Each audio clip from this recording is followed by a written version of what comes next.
Here's how to turn off voiceover on the iPhone. First off, I'm really sorry because this is the most annoying feature if you accidentally turn it on, but let me show you how to turn it off real quick. So on the iPhone, we need to get to settings.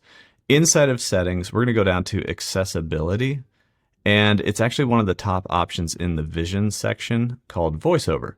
So we tap into that, and then we can turn off voiceover right here. So you probably have it toggled on. There's all kinds of stuff popping up on your screen. Your phone is talking right now, and we can toggle this thing off and it goes quiet. And hopefully you don't accidentally turn it on again. And that's the spot that voiceover is on. I've accidentally done it. I'm sure other people have accidentally done it.